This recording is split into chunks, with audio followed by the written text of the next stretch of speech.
All right, this is our final lecture, and to go along with the obviously the PowerPoints that I'll have for every single one of these. However, we're just going through another reading of world history, part 4 of the European High Middle Ages. Concerning the culture of the High Middle Ages, it was a time of extraordinary intellectual and artistic vitality. It witnessed the birth of universities and a building spree that left Europe bedecked with churches and cathedrals. Marvelous as this architecture and art is, the rise of the Universitas, or the Collegium as we know it, and the university with faculty, students, and degrees, was a product of the High Middle Ages. The word universitas is derived from the Latin, and it means a corporation or a guild, and it refers to either a corporation of teachers or a corporation of students. Originally, the students chose the teachers, and it started in Italy and then went on to other places like France and Germany and things like that. And they produced educated and trained individuals.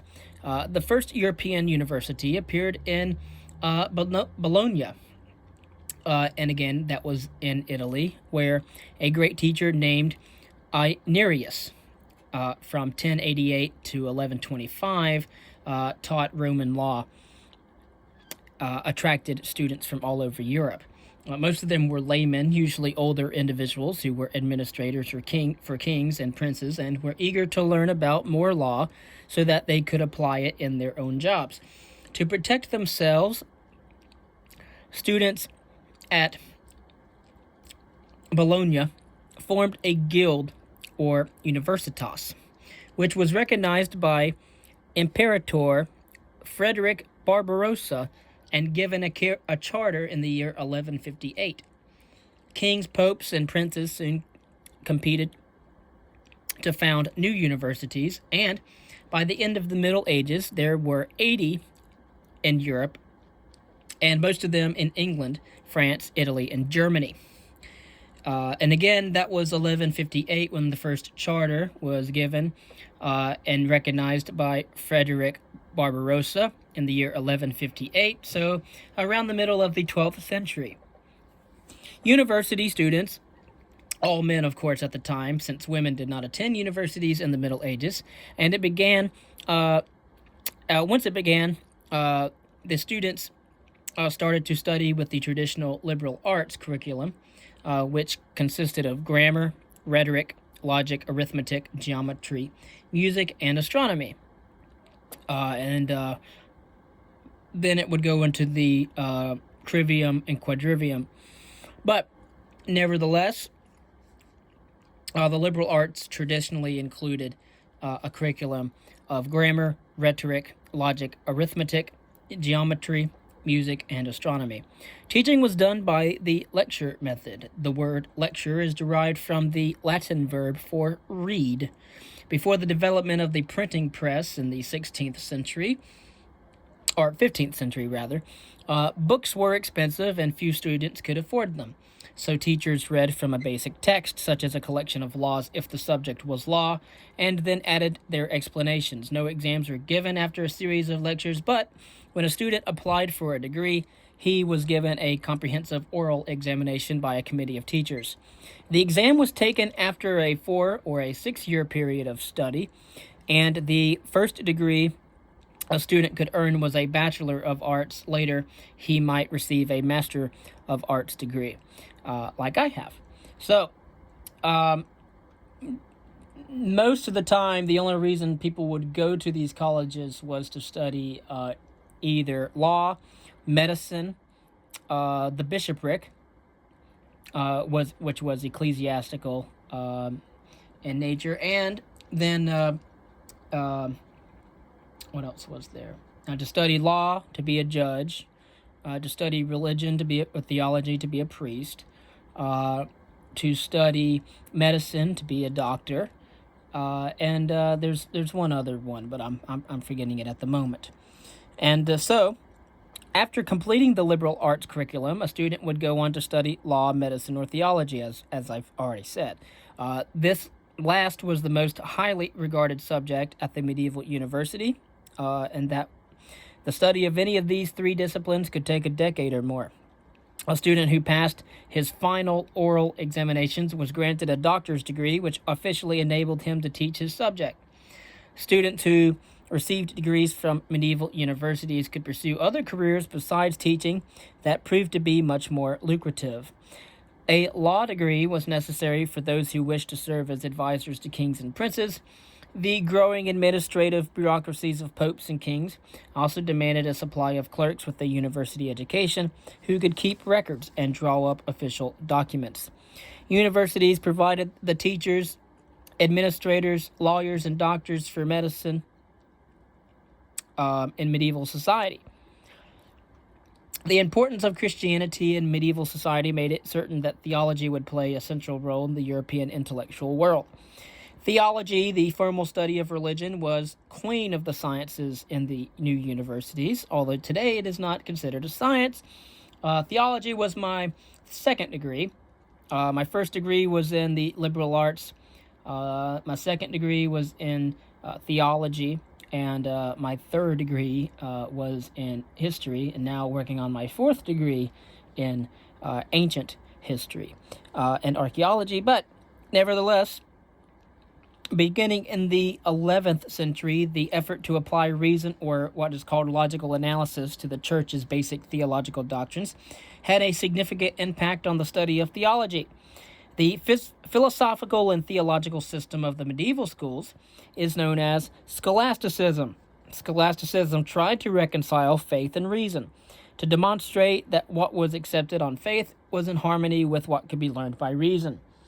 The overriding task of scholasticism was, however, to harmonize the Christian faith with the work of the Greek philosophers, particularly those of Aristotle. In the 12th century, due largely to the work of Muslim and Jewish scholars in Spain, Western Europe was introduced to a large number of Greek scientific and philosophical texts, including the works of Aristotle. But Aristotle's works threw many theologians into consternation.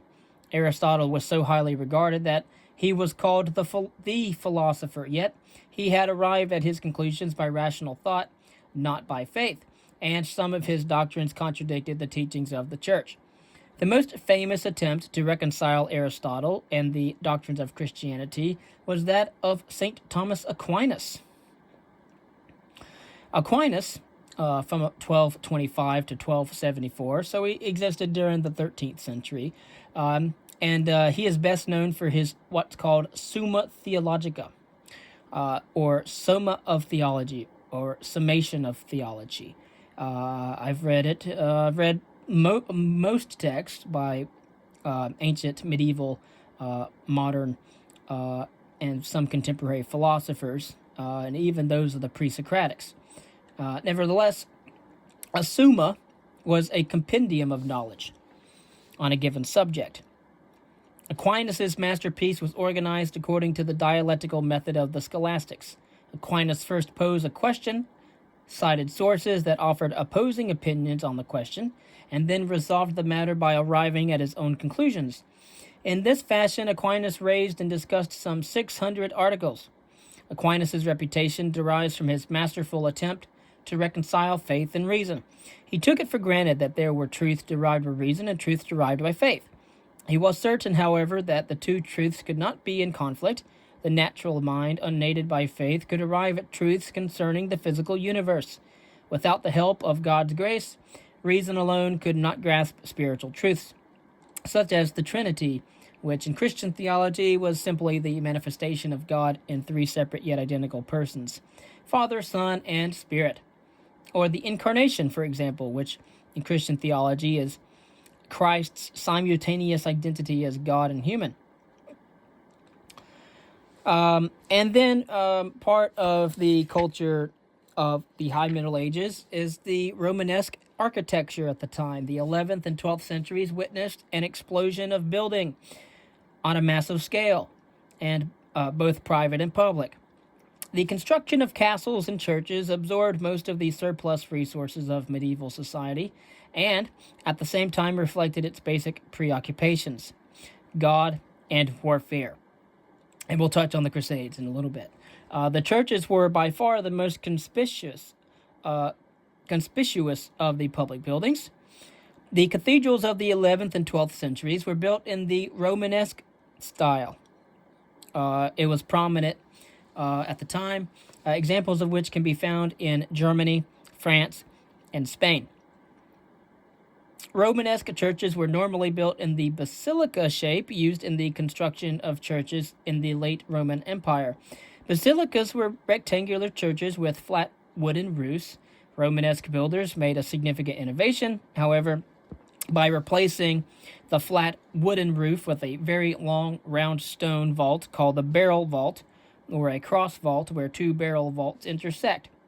Now, although barrel and cross vaults were technically difficult to create, they were considered aesthetically or more pleasing than flat wooden roofs, and they were also less apt to catch fire. Because stone roofs were extremely heavy, Romanesque churches required massive pillars and walls in order to hold them up. This left little space for windows, and Romanesque churches were correspondingly very dark. Of course, their massive walls and pillars gave Romanesque churches a sense of solidity and almost the impression of a fortress. So you can imagine if you go and see all these basilicas over in the old world of Europe, European countries, what you'll find is modern lighting powered by electricity. But in the ancient or the medieval world, these electricity didn't exist yet, so it would have been very dark in these basilicas and these cathedrals, and probably would have been lit by lanterns. Nevertheless, we have the emergence of the Gothic cathedral. It was one of the great artistic triumphs of the High Middle Ages. For example, one is in Paris, and it was first the building process of this cathedral started in 1163, but wasn't completed until the beginning of the 14th century. And the one I'm talking about is Notre Dame. Of course, that one was recently caught fire, and they began a project in the 21st century when it occurred to save the cathedral, and so to preserve it for many generations to come.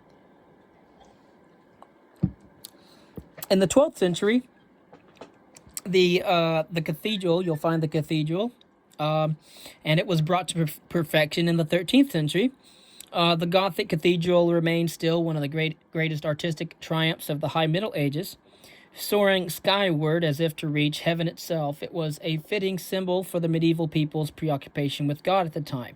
Two fundamental innovations of the 12th century made Gothic cathedrals possible: the combination of ribbed vaults and pointed arches, which replaced the barrel vaults of Romanesque churches, and it enabled builders to make Gothic churches higher than that of Romanesque ones. The use of pointed arches and ribbed vaults created an impression of upward movement, a sense of weightless upward thrust, that an impression which implied the energy of God. Another technical innovation, the flying buttress, a heavy arched pier of stone built into the outside of the walls, made it possible to distribute the weight of the church's vaulted ceilings outward and down, and thus eliminate the heavy walls used in Romanesque churches to hold the weight of the massive barrel vaults. So we're seeing the difference between Romanesque cathedrals, which have barrel vaults, and we're seeing the use of pointed arches and ribbed vaults, and as well as the invention of the flying buttress and arched piers of stone built onto the outside of the walls. Now, Gothic cathedrals could be built with thin walls containing magnificent stained glass windows, which created a play of light inside that varied with the sun at different times of the day. The extensive use of colored light in Gothic cathedrals was not as accidental, but it was executed by people who believed that natural light was a symbol of the divine light of God. Now, the first fully Gothic church was the Abbey of Saint Denis, and it is near Paris, inspired by its famous Abbot Suger. Now, and that was in the 12th century. It was built between 1140 and 1150. By the mid 13th century, French Gothic architecture, most brilliantly executed in cathedrals in Paris, and it had then eventually spread to virtually all of Europe. A Gothic cathedral was the work of the entire community. All classes contributed to its construction. Master masons, who were both architects and engineers, they are the ones who designed them, of course, and then stonemasons, who were the architects and engineers as well, which helped to design them. And there were other craftspeople that were paid a daily wage and provided the skilled labor in order to build them. A Gothic cathedral symbolized the chief preoccupation of a medieval Christian community, or Christendom as it has come to be called, its dedication to a spiritual ideal. And as we have observed before, the largest buildings of an era reflect the values of its society. The Gothic cathedral, with its towers soaring upward towards heaven, gave witness to an age when a spiritual impulse underlay most aspects of its entire existence. Concerning medieval Europe and the world as it developed, European civilization remained largely confined to its home continent. Although Europe was never completely isolated, some Europeans, especially merchants, had contacts with parts of Asia and Africa, because Asia is a part of Eurasia, Eastern Eurasia, and Europe is that of Western Eurasia. And of course, the goods of those lands made their way into medieval castles. The works of Muslim philosophers were read in medieval universities. The Vikings were also explorers as well, and after the year 860, they sailed westward in their longships across the North Atlantic Ocean. They reached Iceland in the year 874. Eric the Red, a Viking exiled from Iceland, traveled even farther west and discovered Greenland in the year 985. Some Vikings even reached North America, landing in Newfoundland, the only known Viking site in North America, but it proved to be short-lived as Viking expansion drew to a close by the 10th century. And so only at the end of the 11th century did Europeans begin their first concerted effort, or attempt, to expand beyond the frontiers of Europe by conquering the land of Palestine. And so now we will start to talk about the Crusades, before moving on to the Byzantine Empire. And then, of course, after we discuss the Byzantine Empire, then we'll move on into discussing the Renaissance, and of course, that will begin our journey into our new part, the emergence of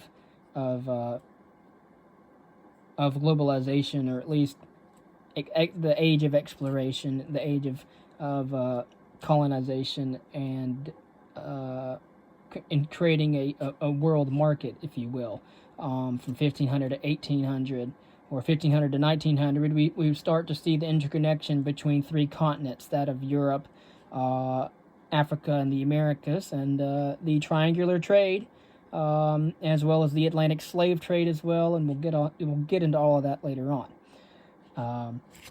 Nevertheless,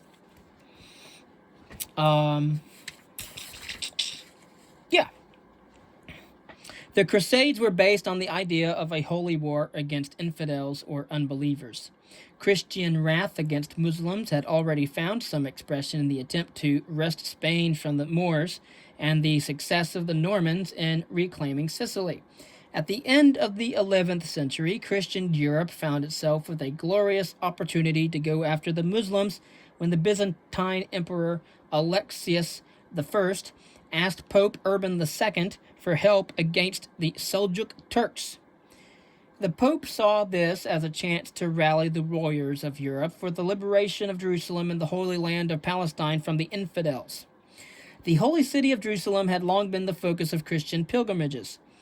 At the Council of Clermont in southern France, towards the end of 1095, Urban II challenged Christians to take up their weapons and join in a holy war to recover the Holy Land. The people promised remission of sins, or the Pope had promised the people remission of sins by saying, "All who die by the way, whether by land or by sea, or in battle against the pagans, shall have immediate remission of their sins. And this I grant them through the power of God, with which I am invested." And so the enthusiastic crowd cried in response, "It is the will of God. It is the will of God." The initial response to Urban's speech reveals how appealing many people found this combined call to military arms and religious fervor. A self-appointed leader, Peter the Hermit, who preached or proclaimed of his visions of the holy city of Jerusalem, convinced a large mob, most of them poor and most of them peasants, to undertake a crusade to liberate the city. One person who encountered Peter described him in these words: "Outdoors he wrote a woolen tunic, which revealed his ankles, and above it a hood. He wore a cloak to cover his upper body, a bit of his arms, but his feet were bare. He drank wine and ate fish, but scarcely ever ate bread." This man, partly because of his reputation, partly because of his preaching, assembled a very large army.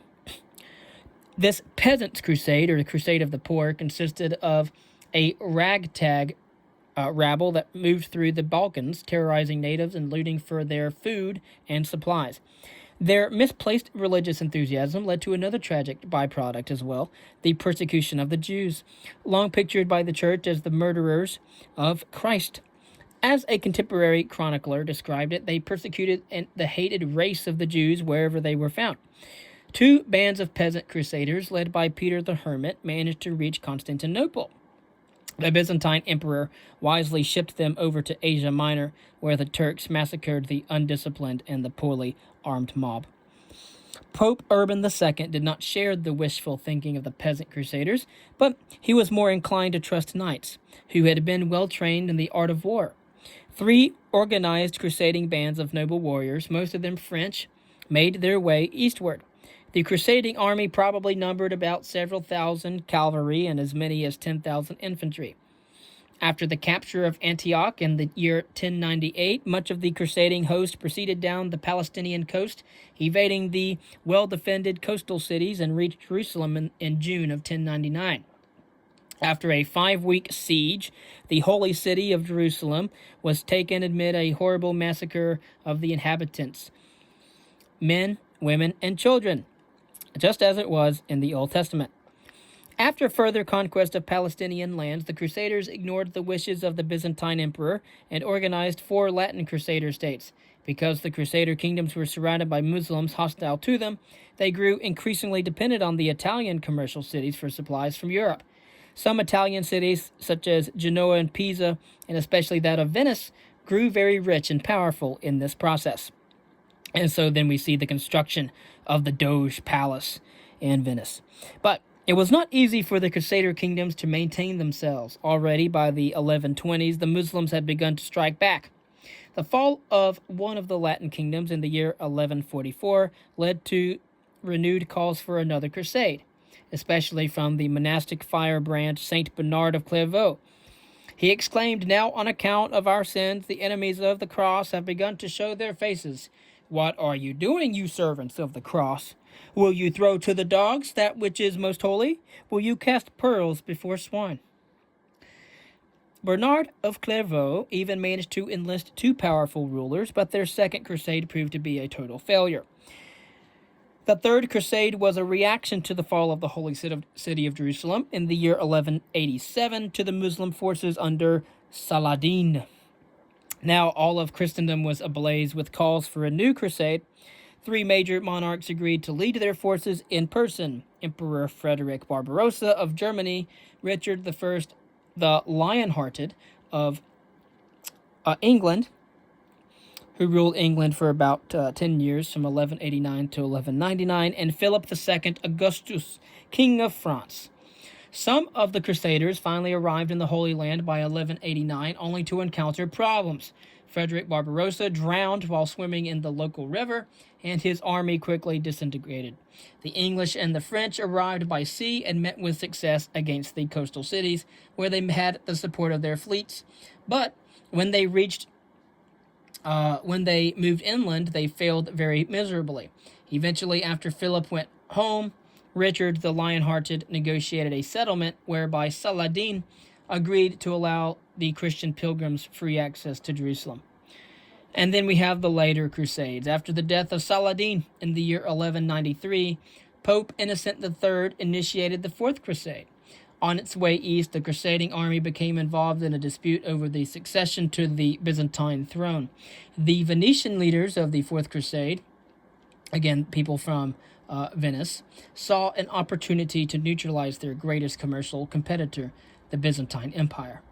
Diverted to Constantinople, the Crusaders sacked the great capital city of Byzantium in the year 1204 and set up the new Latin Empire of Constantinople. Not until 1261 did a Byzantine army recapture Constantinople, so about half a century. In the meantime, however, additional crusades were undertaken to reconquer the Holy Land. All of them, however, were largely disasters, and by the end of the 13th century, the late 1200s, the European military effort to capture Palestine was recognized as a complete failure. And so what were the effects of these crusades? Whether the Crusades had much effort on European civilization is highly debatable. The only visible remains are the European castles that began to incorporate features adopted from fortresses that the Crusaders observed in the East. Although there may have been some broadening of perspective from the exchange between two cultures, that of the Christian faith and that of the Muslims, the interaction of the Christian Europe with the Muslim world was actually both more intense and more meaningful in Spain and Sicily than in the Holy Land itself. Did the Crusades help stabilize European society by removing large numbers of young warriors who would have fought each other in Europe? Well, some historians think so and believe that Western monarchs established their control more easily as a result.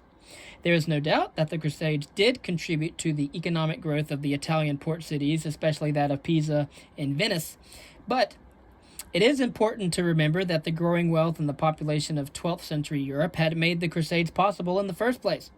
The Crusades may have enhanced the revival of trade, but they certainly did not cause it. Even without the Crusades, Italian merchants would have pursued new trade contacts with the Eastern world. Did the Crusades have side effects that would haunt European society for generations? Some historians have argued that the Crusades might be considered a quote-unquote Christian holy war, those whose memories still trouble the relationship between the Muslim world and the West today. However, other historians argue that the early Crusaders were motivated as much by economic and political reasons and factors as that of religious ones. Another possible side effect is more apparent.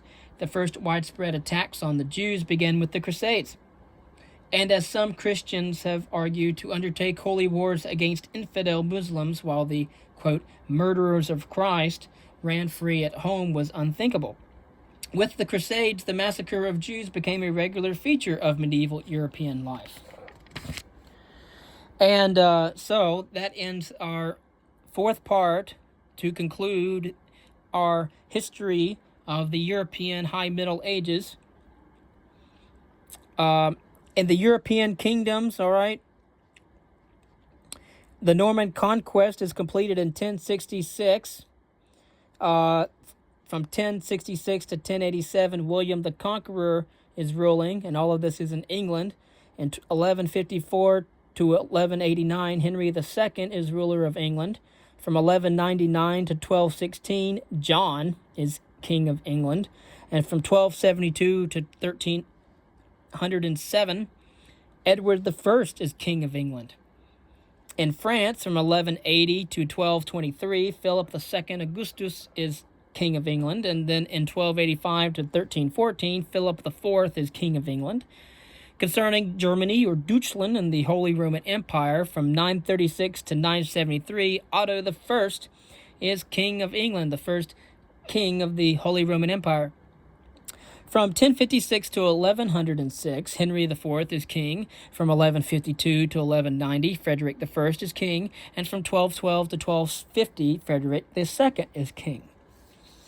In the Eastern world, from around 1220 to 1263, Alexander Nevsky is prince of over in Novgorod. And in the 1230s, we have the Mongol conquest of Russia with the Khans.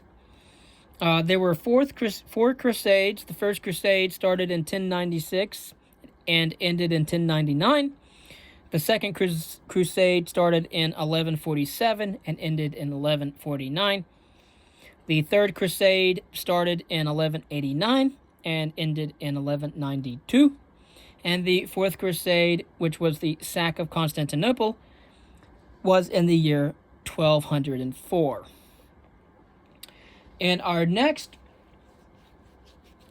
video, we're going to discuss the Byzantine Empire and crisis and recovery in the Western world. And I'm not quite sure how many videos that we're going to do concerning the zenith of Byzantine civilization. But it will be probably several before we get to the Renaissance. So, all right, stay tuned for more.